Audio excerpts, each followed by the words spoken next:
welcome guys to a new sort of video series that I am going to start.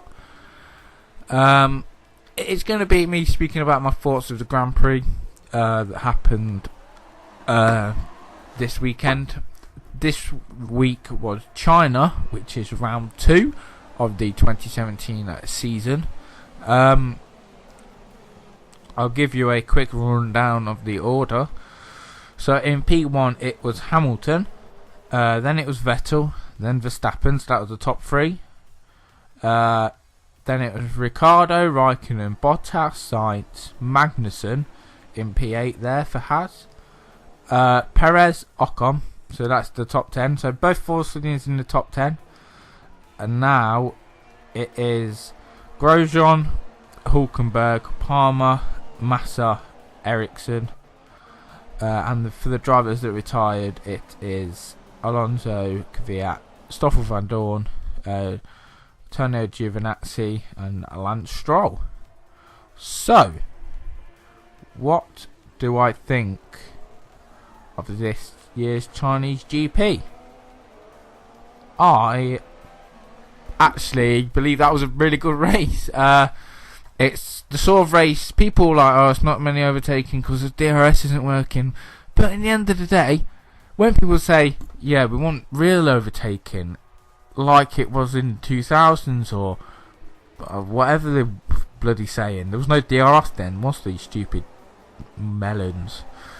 So it forces drivers to do real overtakes, not some... Like in that survey there was, we don't want gimmicks, DRS is a gimmick, so why ask for more of it? It forces the drivers to find places to overtake. For instance, Max Verstappen, I'm not too sure if he actually used the DRS on any of his overtakes, but most of it was in the first lap / the first couple of laps. So Max Verstappen started 19th, I think, and got up to 3rd at the end of the race. That was a great drive for Verstappen. I'm not a very big Verstappen fan, but yeah, he did well this race. As I said at the start, the overtaking was good. It was fun. Just quickly looking at this article. Yeah,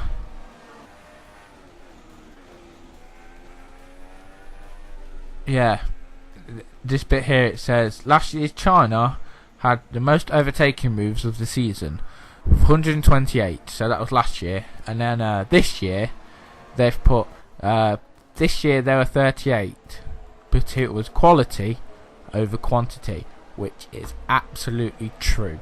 We don't want shitty overtakes. We want like the person who's got the biggest balls to overtake, really. Basically, Sebastian Vettel going around the outside of Daniel Ricciardo, getting up to 2nd. Hamilton was just having one of his races, weren't it? Also, this season is going to be great because there's people in the team. For instance, Niki Lauda bet Toto Wolff against his own team. Obviously, Toto went with his team Mercedes, and Lauda was just like, do you know what? Stuff it. I ain't even going to support my own team for this one. I'm going to bet on Ferrari beating us in qualifying, which is what it should be. It should be teams fighting, which is pretty sick actually. I believe their bet was €10, weren't it? Yeah, off the top of my head, I believe that's what it was. So, yeah.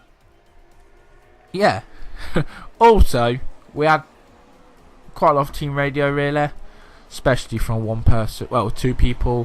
One of them was in a red car called Kimi Raikkonen, who was just really saying that this year's car doesn't seem to have the front grip that he is looking for, which you can see at the fact at the moment that Vettel's just completely wiped the floor with him. Even though it's only been 2 rounds, you can sort of see that Kimi just isn't that confident with the car at the moment. Maybe that's something to down with.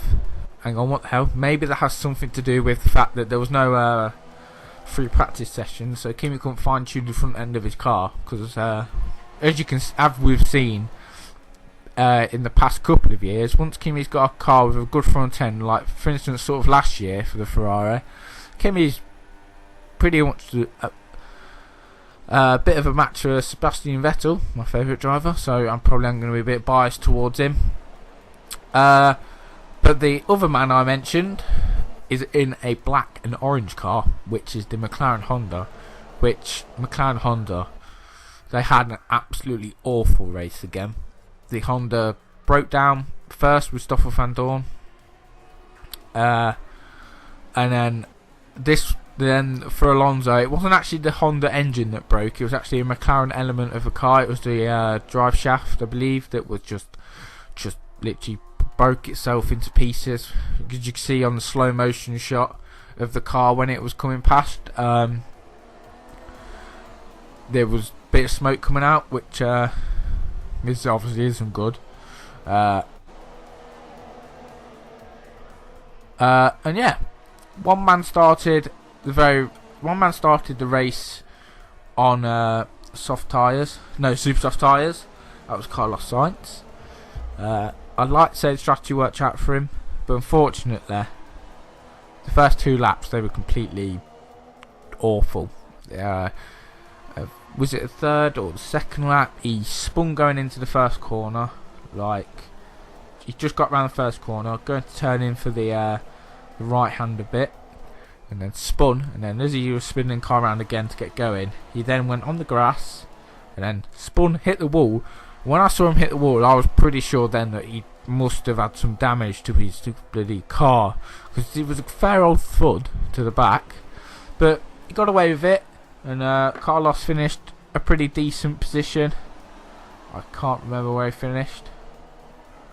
Pretty sure I just read it out. Right, where did he finish?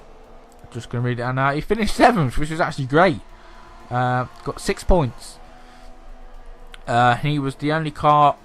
He was the first car not to be lapped by Lewis Hamilton. So yeah, who am I most impressed with during that race? Probably for me. Okay, I'm going to be biased again. Probably Sebastian Vettel. Even though Ferrari didn't screw up the strategy, even though that's what people were saying, but they didn't screw up the strategy. It was the fact that it was going to go well. They were probably going to beat Mercedes again because Hamilton was struggling on the intermediates, but it was just a safety car that really saved Hamilton then. And the fact that they had to go through the pit lane as well, which I saw on either a podcast. Yeah, that really did save him. So